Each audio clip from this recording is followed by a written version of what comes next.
Este programa tem o apoio da TV Interação, Associação Vida e Trabalho e da Ordem dos Advogados do Brasil, Seção São Paulo.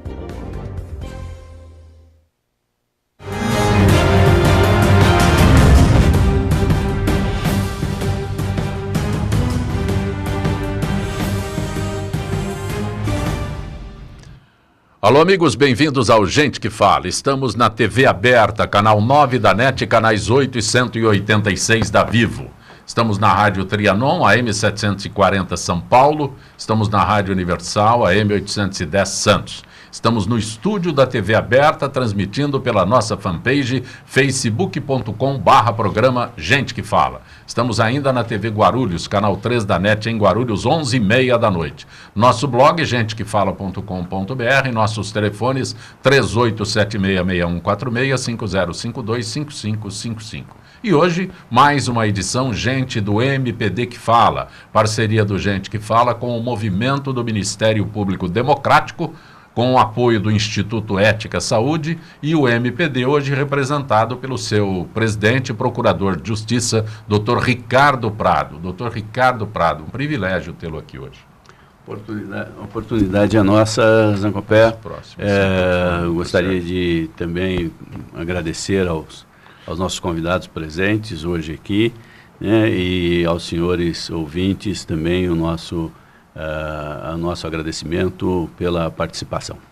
Também está conosco a cientista política, a doutora Juliana Sakai. Prazer tê-la aqui, doutora Juliana. Prazer é nosso, a Transparência Brasil sempre agradece. A senhora é diretora da Transparência? A organização Transparência Brasil é uma organização não governamental de combate à corrupção. Deve ter muito trabalho, não tem não no Brasil? Sim, bastante. Está conosco também o médico Dr. Sérgio Madeira. Prazer tê-lo aqui, Dr. Sérgio. Nós aqui agradecemos, em nome do Instituto Ética Saúde, a oportunidade de estar participando e mostrando um pouco, discutindo um pouco das questões brasileiras que giram, né, como a gente está vendo aqui, muito em torno da corrupção hoje em dia. Por favor, eu ia anunciá-lo, mas eu até me contive. O que é a ABRAID? Pronunciei corretamente? A ABRAID é a Associação Brasileira dos Importadores e Distribuidores de Produtos para a Saúde. É uma reunião de empresas que atende o mercado de produtos médicos para a indústria de saúde.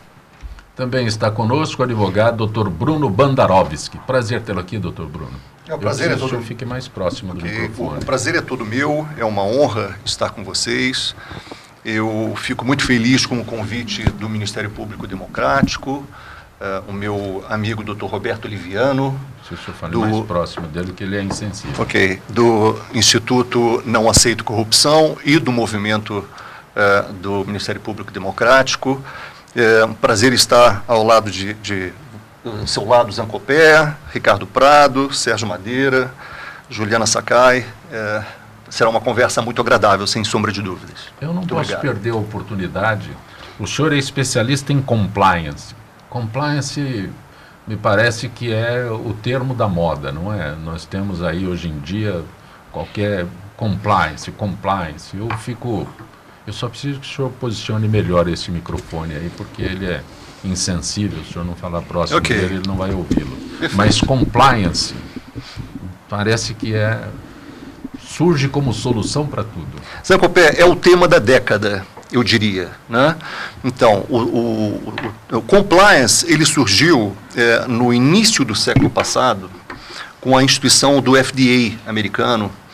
Então, começaram a ser publicadas normas de controle da atuação de entes no mercado, que foram, então, se expandindo ao longo dos anos, e teve uma eclosão significativa com uma norma nos Estados Unidos chamada FCPA, Foreign Corrupt Practices Act, que é uma norma anticorrupção americana, porém com alcance global, que se aplica a todas as entidades que tenham atuação global, mas tenham raiz, vínculos com os Estados Unidos. Ali é a primeira vez que a gente viu o compliance estruturado como tal, ou seja, uma série de requisitos procedimentais, organizacionais, de governança, de estruturação política das organizações, orientando práticas de forma a zelar por uma atuação legal e íntegra, né? Inicialmente, o objetivo do compliance era meramente o cumprimento de requisitos legais. Mas com tratados internacionais, então, de Nações Unidas, OCDE, Organização dos Estados Americanos, na virada do século, esse foco começou a se expandir bastante para abraçar de vez o tema de integridade. Então, entraram nesse tema também direitos humanos, proteção de minorias, enfim, houve uma expansão significativa que realmente tem o cunho de transformar comportamentos globais, né? Hoje em dia, a maioria das jurisdições democráticas no mundo tem normas de integridade, normas de compliance, tem requisitos, tem standards, tem um ordenamento jurídico que abraça essa estrutura de compliance e integridade. Eu prefiro até falar em integridade do que compliance. Eu acho que compliance é um tema estranho, é um termo estranho à nossa língua pátria, né? Então, vamos falar de integridade, porque a integridade pressupõe o cumprimento às leis, né? Os senhores são operadores do direito, ou pelo menos diretamente ligados a este assunto. Pedi a gentileza do senhor, doutor Ricardo, para, quando o senhor fala de compliance, a semana passada nós abordamos aqui com o doutor Liviano um assunto. No final da Copa, os políticos aproveitaram e enfiaram alguma coisa lá que tira a quarentena, né, possibilita que não se cumpra a quarentena para ocupar cargos públicos. O que é essa quarentena? Eu estou, né, desempenhando uma função e tem um período que eu devo ficar afastado de todas as funções públicas. Isso a grosso modo, é a quarentena. Mas os políticos, não sei como eles conseguiram isso.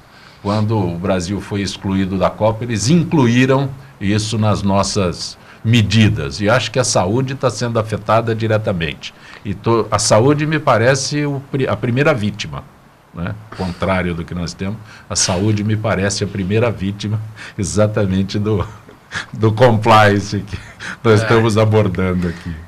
Essa questão é crucial, né? Nas agências reguladoras, né, como na sua proposta. Na Anvisa, né, existe atualmente uma situação nova, que é a saída do Dr. Jarbas para a OPAS e abrindo uma vaga na diretoria e especialmente na presidência. E a gente tem notícias de que a coisa está fervendo por lá com a mistura de interesses políticos com a condução das melhores práticas na agência. Temos problemas também com relação a outras organizações das agências reguladoras. Nós temos, na saúde tem a ANS, e também na ANS nós temos que ter a preocupação de não contaminar a gestão da regulação da saúde supletiva com outros interesses, né? Mas, de fato, você tem razão. Na saúde, nós temos um foco interessante nesse momento. Interessante não, crítico, né? É uma preocupação grande, né? Posso aproveitar a oportunidade para abordar justamente esse tema? Que esse tema, ele é um tema urgente e absolutamente relevante para a sociedade e para a economia brasileira, tá? O que foi inserido no apagar das luzes dos estádios da Rússia foi, num projeto de lei destinado a regular agências reguladoras, um dispositivo ao pé do projeto de lei, no artigo 54, inciso, uma linha, uma Imagina-se linhazinha... que ninguém vai chegar até o artigo 54. Depois de o projeto de lei já ter sido discutido em plenário, incluiu-se um inciso revogando dispositivos da Lei das Estatais em 2016, dispositivos esses destinados unicamente a impedir que membros de partidos políticos, participantes de cargos públicos ou de candidaturas nos últimos 36 meses, possam ser indicados como membros de conselhos de administração e de comitês diretores de nossas estatais. Ou seja, o que a legislação prevê que seja totalmente norteado no sentido de indicações técnicas, essa vedação que existia para não tornar tais indicações como indicações políticas na base do compadrio político, ou seja, candidato A consegue se eleger, candidato B de sua coalizão não consegue, então candidato A dá um cargo a esse candidato B em uma estatal para que ele tenha, então, rendimentos e uma posição de destaque que possa, inclusive, dar a ele relevo para uma próxima eleição. É um absurdo. E essa vedação, ela foi extraída, como eu disse, no apagar das luzes dos estádios da Copa, num projeto de lei que não é destinado a regular a lei das estatais. E este projeto de lei, que é destinado a regular as agências reguladoras, também teve uma emenda com o mesmo objetivo, para que políticos possam entrar na gestão das agências reguladoras e não sendo profissionais de formação técnica. Isso é um absurdo. Doutora Juliana, a senhora é diretora da Transparência Brasil, é profissional de relações internacionais, cientista política. Aí, quando eu, no começo, perguntei se a Transparência Brasil tem um trabalho intenso neste país, né? Eu fico imaginando o que pode fazer, porque mais transparente do que esta atitude dos deputados... Pois é. Existe. Essa questão das indicações envolve aqui muito poder, né? Muito acesso ao poder e muita disputa de poder. Então, o que a gente vê como um grande problema é como esses conflitos de interesse podem ser regulados e deveriam ser melhor regulados, né? É impressionante que haja claramente pessoas que têm potencialmente conflitos de interesse que possam ocupar determinados cargos e que a Controladoria Geral da União não tenha poder para fazer nada dentro da ANS, por exemplo. Mas isso não é algo restrito às agências reguladoras. Se a gente olhar até para, por exemplo, tribunais de contas, que também há um perfil de indicação, que são sabatinados pelo respectivo legislativo, na verdade é uma forma mista de composição, em que legislativo e executivo apontam os conselheiros ou ministros. De contas é um órgão auxiliar do legislativo, exatamente. Eles são responsáveis por auditar as contas e justamente auditar as contas do executivo. Daqueles que os indicam. Exato. E o legislativo, como um corpo, como um poder, ele é responsável por auditar o executivo. Então, quer dizer, você tem, muitas vezes, principalmente nos tribunais de contas estaduais, esse sistema de indicação política em que os seus políticos, deputados aposentados tornam-se conselheiros. Então, você tem ali uma rede de proteção daquele executivo, né? Então, o que mais chama atenção é não haver um mínimo poder aqui de ter uma agência reguladora, uma agência controladora interna, seja do poder estadual, seja do poder federal, de impedir algumas regulações. Quer dizer, você tem até pessoas que às vezes têm processos, que estão respondendo processos na justiça. Né? Como que essa pessoa vai auditar contas? E a Constituição exige uma reputação ilibada. E isso não é cumprido. Então, aqui, a despeito de haver até preceitos constitucionais, né, regulando a nomeação, a nomeação desses conselheiros, isso não é cumprido. Então, por um lado, sim, precisa ter uma lei, né, precisa ter um corpo, mas essa lei também precisa ser cumprida, porque também, se tá ali, cada um tem o poder de nomear quem quiser, da forma que quiser, isso não vai para frente. E o órgão que tem ali uma série de responsabilidades, uma série de poder, uma série de poder para regular uma série de normas e beneficiar alguns agentes privados, faz o que bem entender, né? Doutor Ricardo Prado, de propósito eu deixei agora para que o senhor se manifeste, porque eu quero acrescentar a primeira notícia que viria na pauta aqui, onde promotores e procuradores de justiça no estado de São Paulo estão mobilizados em prol da mudança da lei orgânica complementar do Ministério Público para que se permita que promotores possam se tornar elegíveis ao cargo de Procurador-Geral de Justiça. Assunto em pauta na Assembleia Legislativa, uma emenda apresentada pelo deputado estadual Fernando Capês, e hoje em todo o Brasil já acontece, exceto São Paulo, Roraima, Tocantins e Minas Gerais. Por que eu estou pedindo que o senhor se manifeste agora? Porque diante deste quadro, onde os políticos, no apagar das luzes, fazem o que querem, quando se apresenta uma proposta consistente como esta, são os políticos que votarão. Então, alguém muito bem intencionado com uma proposta dessa, que é operador de direito, que é o termo que se aplica ao senhor, né, vai bater de frente com alguém que é operador da desorganização, que são os políticos. Na verdade, Zé Copé, deixa eu primeiro dar uma rápida explicação sobre a questão que está acontecendo, né, o projeto de lei, para depois poder comentar a respeito dele. E a questão começa com a história da quarentena, né, e até tem a ver com o que nós estávamos comentando. Você tem, de um lado, uma necessidade de separação de papéis entre agentes públicos, agentes privados, né? E às vezes esse fato das pessoas às vezes passarem de uma função para outra, entendeu?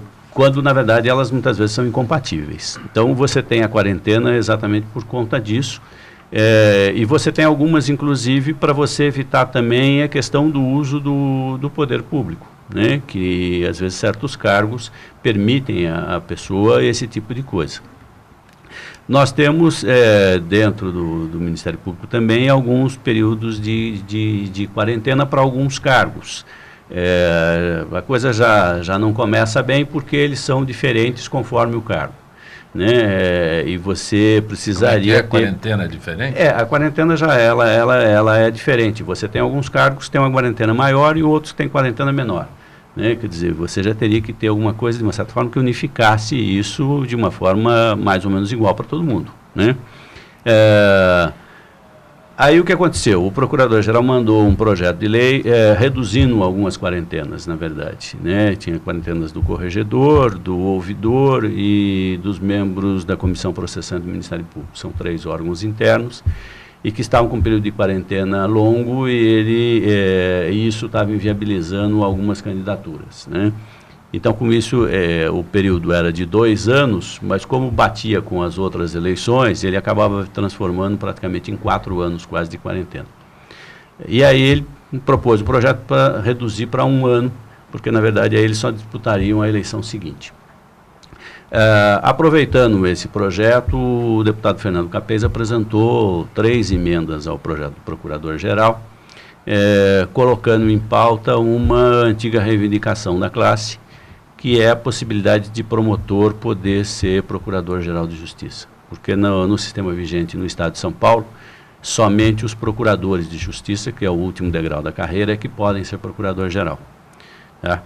Na verdade, o cargo de Procurador-Geral acaba sendo nomeado pelo governador, mas ele é nomeado pelo governador dentro de uma lista tríplice que é eleita pela classe. Tá? Quer dizer, os promotores e procuradores votam, escolhem 3 nomes, esses 3 nomes vão para o governador e o governador faz a nomeação. E normalmente o governador escolhe o medalha de bronze, não o medalha de ouro da lista. Nós tivemos 2 ocasiões, na verdade, que foi escolhido medalha de prata. Né?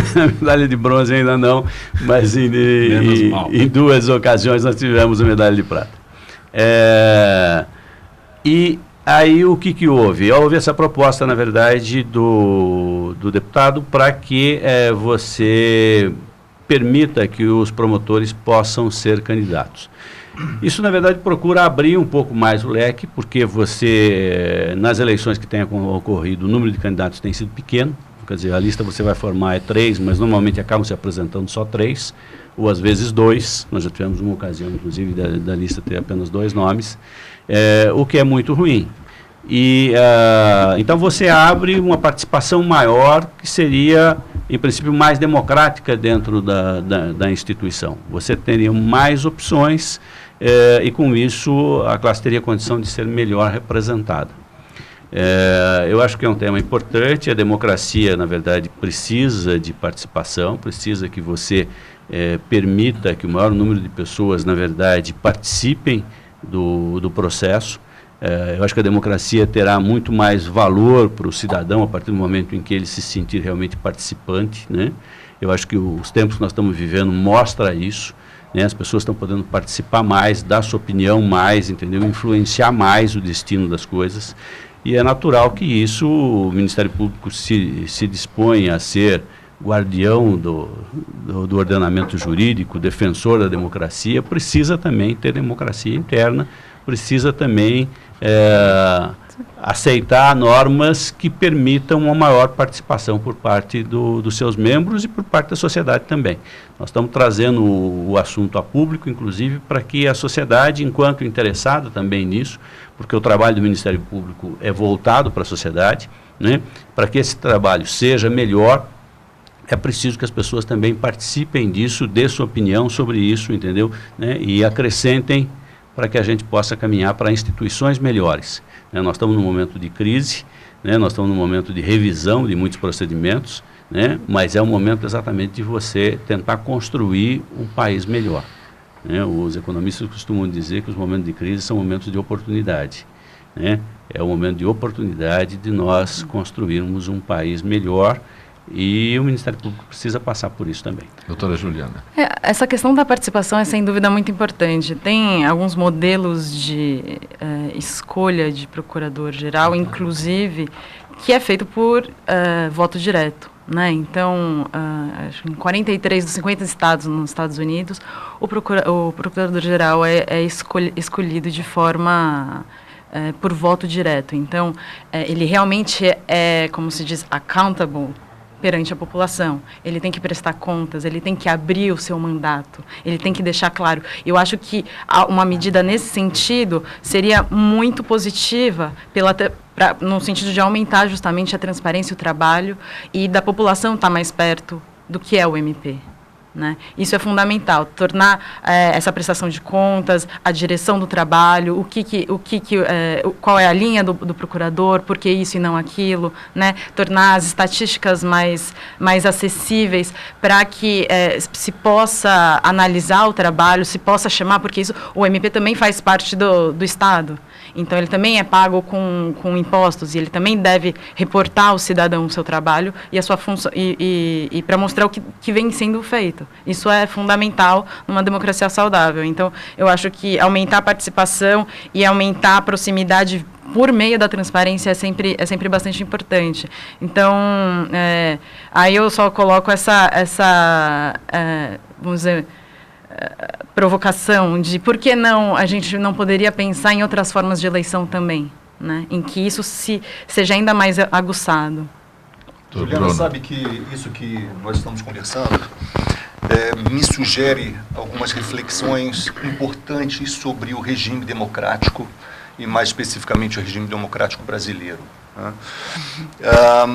Eu lembro sempre bastante do discurso de Gettysburg, do Abraham Lincoln, que eu acho que é emblemático quanto à conceituação de democracia, né, em que ele fala que é o governo do povo, pelo povo, para o povo.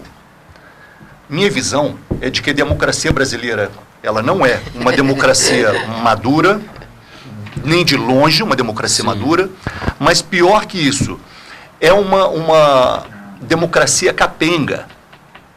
Nós temos governo do povo, eleito pelo povo, só que o que falta na democracia brasileira é interesse público. Não há interesse público. O que a gente tem reiteradamente visto, ciclo após ciclo, e eu estou sendo absolutamente apartidário, absolutamente apolítico. O que nós temos visto é que até alternam-se grupos no poder, porém há uma concentração muito grande no direcionamento do Estado para interesses privados e não interesses públicos. Eu pergunto a vocês, vocês enxergam a democracia brasileira agindo genuinamente em benefício do povo brasileiro, da sociedade brasileira? Eu respondo rapidamente, até porque vou falar com a Gisele. É aquele conceito, né? Ditadura eles mandam na gente, democracia a gente manda neles. Esse é o conceito da democracia brasileira. Alô, Gisele, tudo bem, Gisele? Olá, Zancopé, tudo ótimo. A Gisele Souza é da FIPESP, nesta parceria que nós mantemos desde o início do Gente que Fala, e quero conversar contigo hoje sobre promoção de aulas de música para associados pela Coordenadoria de Educação e Cultura. Qual é o papel dessa coordenadoria na FIPESP, Gisele? Então, Zancopé, a FIPESP, por meio da Coordenadoria de Educação e Cultura, busca incentivar a produção artística e o convívio com bens culturais para os seus associados. Além disso, esta coordenadoria desenvolve, organiza e produz eventos artístico-culturais, como exposições, apresentações teatrais e outras programações temáticas, Zancopé. Além destes eventos, né? Quais cursos são oferecidos aos associados? A Coordenadoria de Educação e Cultura oferece cursos de música completos, com aulas de instrumento e teoria musical e formação popular ou clássica. No curso, você pode aprender qualquer um dos instrumentos: violino, viola clássica, violão, cavaquinho, flauta doce, flauta transversal e canto coral. Desde as noções mais básicas às execuções musicais de maior complexidade. Como as aulas são divididas? As aulas de música são divididas nos seguintes módulos: iniciante, para aquelas pessoas que possuem pouca ou nenhuma experiência musical; intermediário, para quem já possui conhecimento básico do instrumento ou já tem alguma experiência musical; e avançado, para quem já tem conhecimento amplo de algum instrumento e pretende refinar sua prática musical, Zancopé. Mas como se faz para inscrição? E quando acontecem essas aulas, Gisele? As aulas acontecem nas segundas e quartas-feiras no CBI, localizado à Rua Formosa, 367, 16º andar, no Vale do Anhangabaú. E as inscrições são abertas apenas nos meses de janeiro e fevereiro, com vagas limitadas. Qualquer dúvida ou mais informações, entre em contato com a Coordenadoria de Educação e Cultura pelo telefone 11 3293 9581 ou acesse o site www.afipesp.org.br. Gisele, agradeço mais uma vez tua gentileza com o nosso Gente que Fala. Até a próxima, Gisele. Muito obrigado, Zancopé. Uma ótima tarde a todos os ouvintes do programa Gente que Fala. Gisele Souza, do setor de eventos da FIPESP, é uma parceria que nós mantemos desde o início do Gente que Fala, já estamos no 18º ano. E hoje, quinta-feira, a nossa parceria com o MPD, Movimento do Ministério Público Democrático, hoje representado pelo atual presidente, Dr. Ricardo Prado, que é procurador de Justiça. Conosco também a cientista política, doutora Juliana Sakai, o médico Dr. Sérgio Madeira, que é diretor, como é o nome da associação, doutor Sérgio? Abraide, e do Instituto Ética Saúde. E também o advogado Dr. Bruno Bandarovski, que é especialista em compliance e é associado ao Instituto Brasileiro de Direito e Ética Empresarial. Nós temos o apoio do Instituto Ética e Saúde nestas quintas-feiras no Gente do MPD que Fala. Doutor Ricardo Prado, o que é o 5º Constitucional? Vou começar já, porque o que está gerando de discussão a história do final do 5º Constitucional, eu gostaria que o senhor já explicasse por que essa discussão. O 5º Constitucional é um instituto previsto na nossa legislação que prevê que 1/5, por isso o nome, né, 1/5 ou 20% dos membros dos tribunais superiores sejam formados, sejam integrados por membros ou do Ministério Público ou da Advocacia.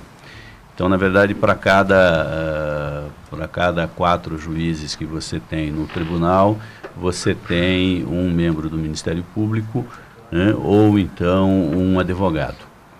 que é indicado aí pelo órgão de classe da advocacia, que é a Ordem dos Advogados do Brasil.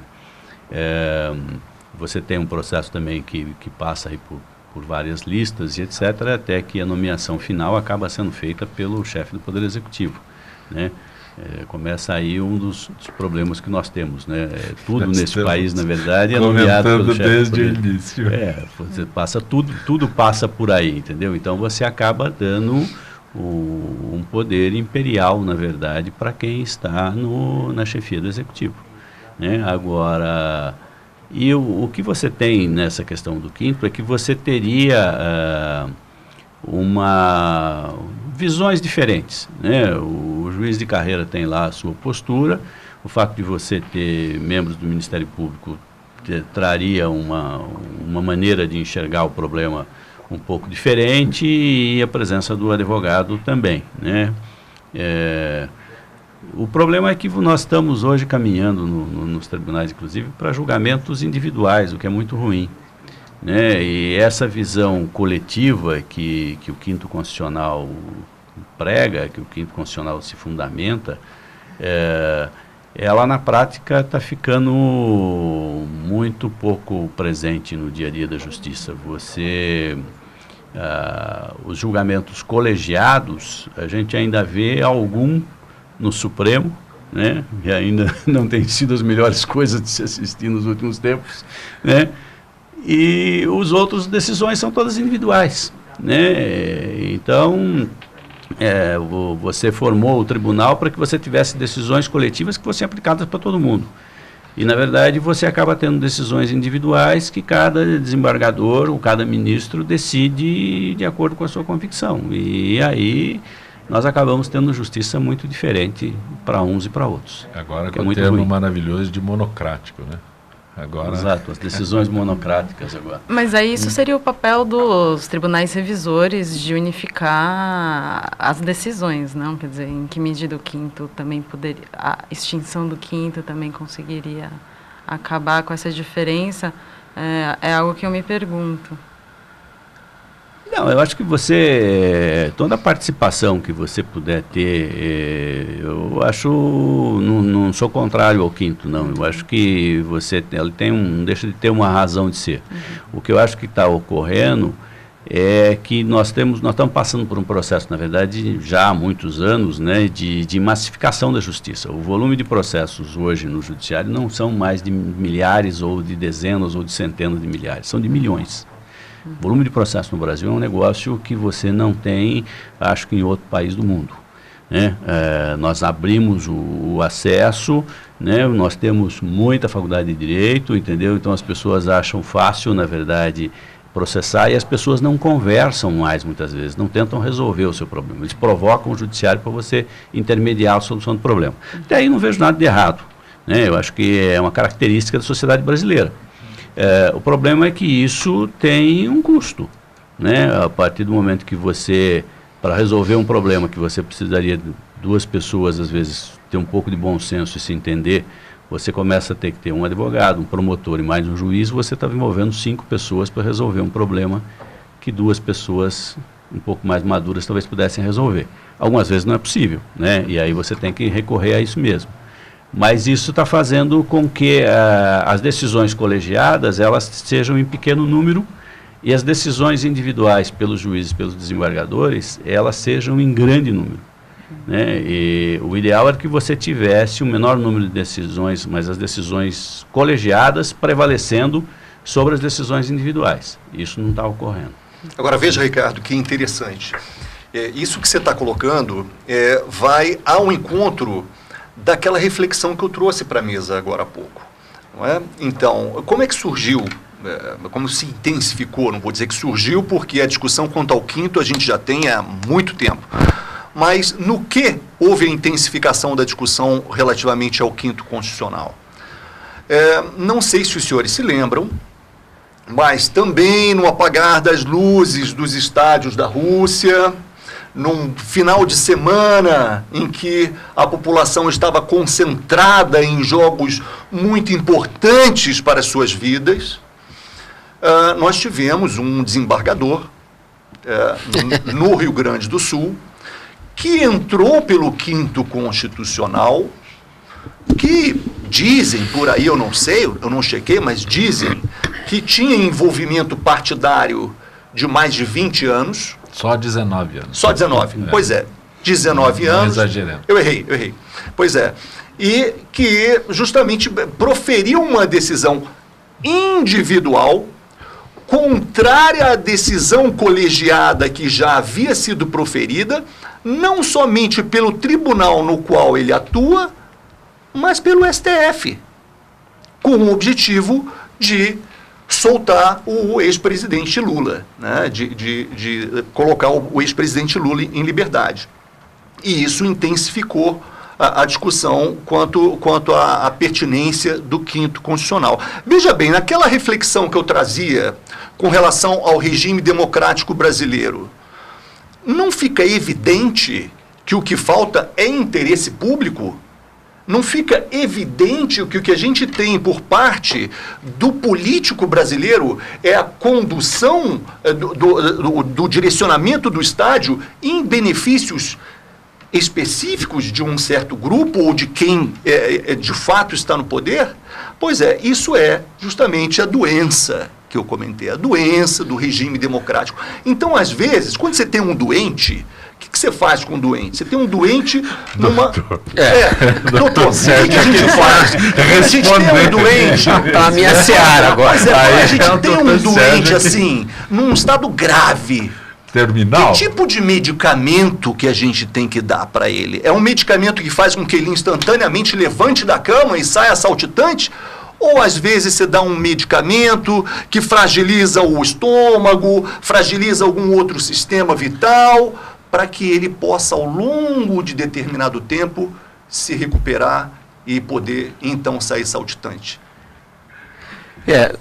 A comparação aí é difícil, não é? Mas, no caso da medicina, envolve uma relação individual. Quer dizer, não é bem uma questão de interesse público, é uma relação individual que é um problema na medicina brasileira hoje, não é? Quer dizer, alguém que vai a um atendimento médico, ele é tornado um número, uma pessoa não conhecida do médico, não é?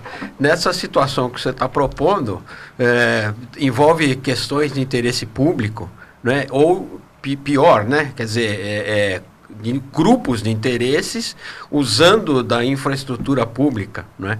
Inclusive nessa situação, pelo que eu não sou especialista, eu estou aqui meio peixe fora d'água hoje, não? Absolutamente. Mas eu vi que o texto dos mandados de segurança propostos eram iguais a outros centenas 142, colocados no país inteiro, né?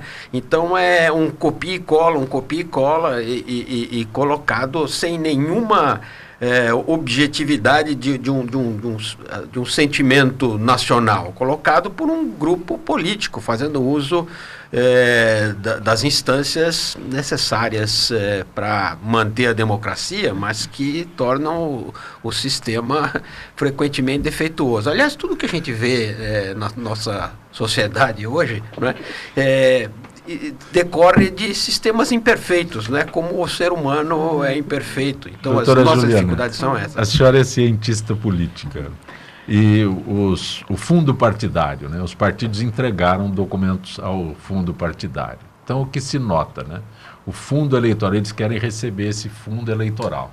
E, de acordo com a análise dos documentos, o poder dos caciques na distribuição dessa verba pública fica mais evidente. Documentos mostram que as siglas optaram por investir em políticos com mandato e rechaçaram dividir os recursos. Não vou nem falar igualmente, né? Dividir já é um problema. Os outros candidatos, né? E aí entram, incluindo homens, situações em que eles serão responsáveis por escolher as mulheres beneficiadas. Eu me dirigi à doutora Juliana, mas não estou excluindo os demais. Por favor. Pois a questão do financiamento eleitoral é sempre um grande pepino, né? Porque é fundamental para qualquer político, para qualquer candidato, ter dinheiro para se eleger. né? A Transparência Brasil tem avaliado as contas eleitorais por anos, né? As prestações de contas e visto como que se influencia voto e financiamento eleitoral. Existe uma ligação clara. E quem não atinge um mínimo de financiamento eleitoral não está dentro do jogo, não está disputando a sério. Né? Você precisa ali de um montante mínimo para começar a ser competitivo. Então, o que acontece? Eu costumo reduzir essa situação. É o seguinte: para você ser candidato, para você se eleger, você precisa contar que é candidato. Para contar que é candidato, você precisa de dinheiro. Exatamente. E quem tem acesso ao dinheiro? Essa que é a grande questão. Que eu não sei explicar. Antigamente, eu digo, até as eleições de 2010, na verdade, as empresas injetavam muito dinheiro, então a gente viu uma série de problemas com Caixa 2, corrupção, conflitos de interesse, e a partir de agora isso foi fechado com a proibição das doações empresariais. E o que acontece? O financiamento, então, é público. E quem controla esse dinheiro público? Os partidos. Então, agora o que acontece? Os donos dos partidos têm muito poder para decidir como esse dinheiro vai ser investido. Em relação à representação feminina, isso é muito interessante, porque o Brasil é um dos piores países com representação feminina. A gente tinha, até 2012, uma legislação que só previa que 30% dos candidatos deveriam ser mulheres.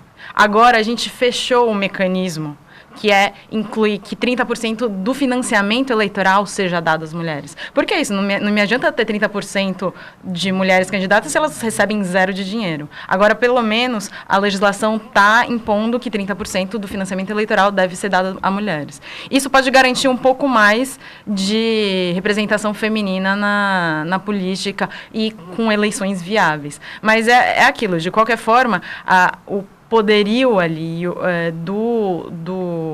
da cúpula política é muito grande, da cúpula partidária, né, é muito grande. Eles que estão ali dominando os partidos, que têm acesso a esses recursos e vão decidir quem vai ficar com mais dinheiro, é que vai decidir na prática quem que tem chances de ser eleito ou reeleito. Eu procuro um procurador ou um médico para a situação, ou um advogado? Não, Os médico, únicos estranhos a este assunto somos nós. Pois é, não dá para procurar um médico, né? Mas é uma situação em que a gente vê sempre na estrutura política do Brasil, né? Quer dizer, as oligarquias políticas se perpetuam, né? Você tem os principais caciques são os mesmos há muitos anos, né? E o interessante é que interessante ou trágico é que além deles, né? Você tem os filhos, os sobrinhos, os amigos, né? E isso está espalhado. Né? Não é diferente às vezes de outros setores. No mundo artístico você vê os filhos dos caras, né? No mundo da música também, mas numa estrutura onde se busca a democracia, como você disse, né? para o interesse público, você tinha que abrir mais. E uma coisa que eu vejo como intenção importante é que a mulher participe mais, não é? Desde o nosso condomínio até o Condomínio Brasil, no espaço público, a mulher tem se mostrado mais íntegra e mais preocupada com o todo do que os homens, mas claro que há exceções, né? Haja vista uma antiga candidata a ministra do Trabalho em meio ambiente recente, né? Sérgio, mas veja bem, eu acho que essa questão do empoderamento feminino, ela também é uma questão sociocultural da maior relevância. A gente não tem isso meramente, você bem mencionou, né? Você precisa de empoderamento feminino, por exemplo, já no seu condomínio, ou seja, sair do microambiente no qual nós atuamos ao macroambiente, que é o ambiente político, econômico do nosso país. Uma reflexão. Vamos olhar para as empresas brasileiras. Qual é o contingente de mulheres em meio ao corpo diretivo de empresas brasileiras e multinacionais que tocam a economia do Brasil para frente? É muito pequeno. Na verdade, e veja bem, por que será? Porque as mulheres hoje em dia não estão capacitadas? Não, as mulheres estão. Nós temos mulheres brilhantes. Nós temos mulheres brilhantes nas empresas que estão subordinadas a diretores e presidentes homens. Entende? Então, eu conheço várias organizações que não têm mulheres no seu corpo diretivo. Né? E historicamente vem se mantendo dessa forma, ou tem 10%, 20% ao máximo de participação das mulheres. Então, de onde vem isso? Sem dúvida nenhuma, fica patente que é uma condição cultural brasileira. Né? O tema é um tema universal. Mas vamos olhar aqui para o nosso umbigo. É uma questão cultural brasileira. Então, é importantíssimo, e isso, mais uma vez, vai ao encontro de origem de problemas que a gente está discutindo hoje no programa Gente que Fala. É questão de educação. O que o Brasil precisa, precipuamente, é de educação. A gente precisa transformar a cultura do brasileiro para fazer que o próprio brasileiro tenha um comportamento íntegro e voltado para o interesse coletivo. O brasileiro é muito individualista. Mas se der educação, o povo aprende a votar. É exatamente esse o problema. Não há interesse político, econômico em dar educação para o povo. Sabe que por esse motivo, Zancopé, eu me digo hoje... Eu sou engajadíssimo nesse tema e eu me digo hoje um pessimista. Porque eu vejo que a fonte da solução, o remédio, como a gente falou, Sérgio, o remédio, ele é a educação. Mas se nós tivéssemos interesse político para investir de forma relevante na educação, daqui a 2 gerações a gente começaria a ver resultados nesse processo. Né? E nós não temos. Significa... A gente tem. A gente tem muito recurso. Não, a gente não tem um investimento na educação que deveria. Então, a gente tem muito investimento do FNDE. A gente está, desculpa interromper, a gente está analisando agora, que é um tema específico que a gente tem analisado, os recursos do FNDE para a educação federal e os repasses. Só em 2017 somam mais de 30 bilhões. Diversos programas que o FNDE aplica, que distribui para estados e municípios. E qual que é o grande problema? É a implementação desses recursos. Então, o Estado e o município têm o papel de implementar as políticas, seja a construção de creches, seja infraestrutura escolar, infraestrutura de transporte, prover alimentação escolar, treinamento para professores. E o que acontece? Esse dinheiro é mal investido, desaparece, licitação é mal feita, alguém desaparece com aquilo, né? Então, assim, um dos grandes problemas, que não vou dizer que educação não é um problema, mas eu acho que a gente tem um problema institucional que é muito grave, que tem que ser perseguido também. Porque a gente tem muitos recursos que talvez não fosse suficiente para ser comparável, para melhorar a educação em 5 anos, mas, assim, é muito recurso desperdiçado. Muito dinheiro desperdiçado, com dinheiro que é enviado para construir creche, a creche não é entregue nunca. Né? Então, assim, eu acho que o primeiro passo para tentar ali melhorar uma cultura mais responsiva, uma cultura menos machista, etc., é tentar melhorar as instituições, porque é isso onde a gente tem acesso, onde a gente tem poder para tentar batalhar. Juliana, eu acho que você está absolutamente correta, mas a gente tem uma outra questão institucional e cultural grave na sociedade brasileira, que é a cultura do deixa que eu deixo. Né? Ou seja, o que eu quero dizer com isso? O brasileiro, ele tem a mentalidade voltada para o seguinte: ele é um inconformado, ele está insatisfeito com o status quo, mas quem tem que resolver esse problema é o outro. Sim. Não é ele. Ricardo, eu peço a solução para o senhor. Eu acho que ele tocou aí num ponto importante. Na verdade, o que você precisa é o seguinte: nós precisamos de participação das pessoas, não só na solução das suas vidas. Na reunião do Condomínio Brasil. Exatamente. As pessoas, na verdade, têm que tomar consciência de que, primeiro, você tem que fazer o seu autoexame, né? A questão de você se olhar no espelho realmente é um negócio importantíssimo, né? As pessoas precisam tomar consciência das suas virtudes e dos seus defeitos, E eu digo isso também com relação ao Brasil, né? O Bruno enxerga a coisa de uma forma mais pessimista, né?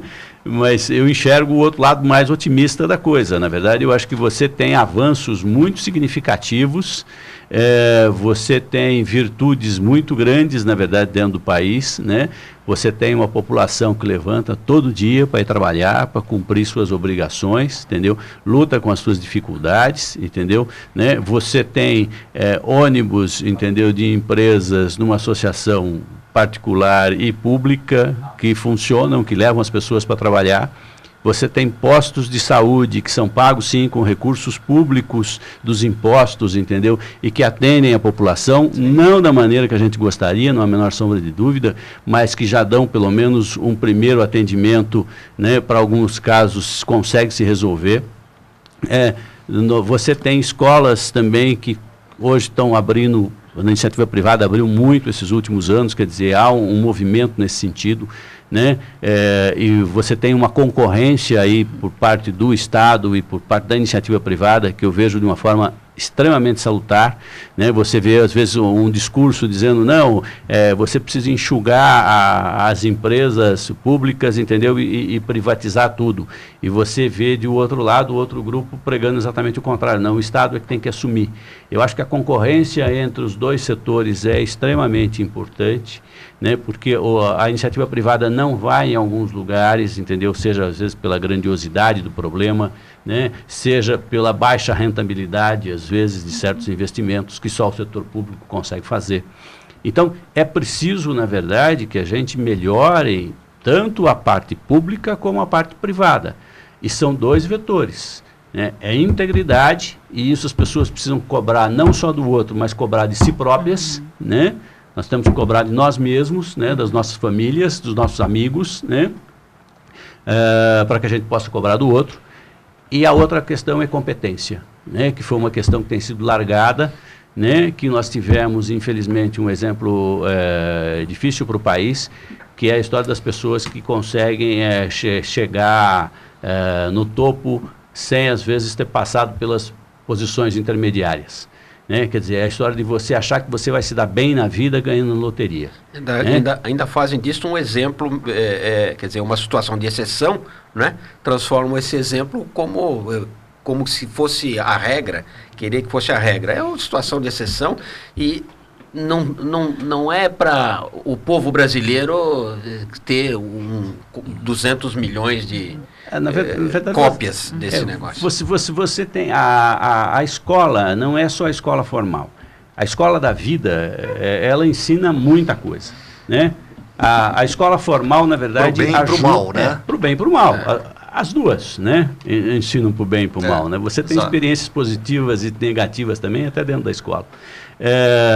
Mas o que você precisa, na verdade, é que as pessoas comecem a pensar, né, em progredir na vida, estudando, trabalhando, se dedicando, procurando desempenhar o seu serviço cada dia melhor, né? Porque a remuneração, ela é resultado, ela é consequência, na verdade, de um trabalho prévio que você fez, né?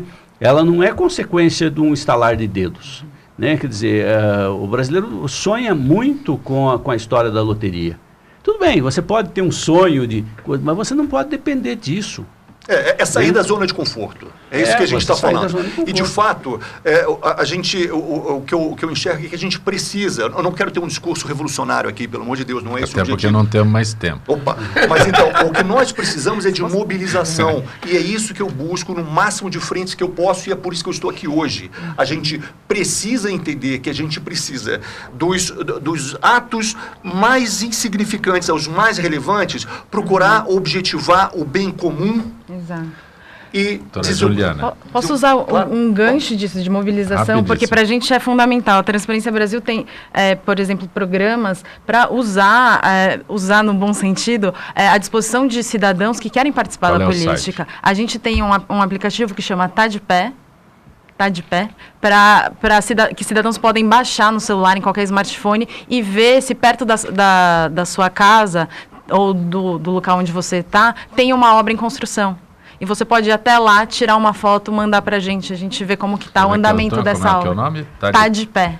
Não temos tempo para mais nada nesta edição do Gente do MPD que Fala, hoje representado pelo presidente do Movimento do Ministério Público Democrático, procurador de Justiça, doutor Ricardo Prado, também conosco a cientista política, doutora Juliana Sakai, ainda o médico, doutor Sérgio Madeira e o advogado Dr. Bruno Bandarovski, sempre com o apoio do Instituto Ética e Saúde. Estaremos de volta amanhã com direção do jornalista Fausto Camunha. Gratos, até lá.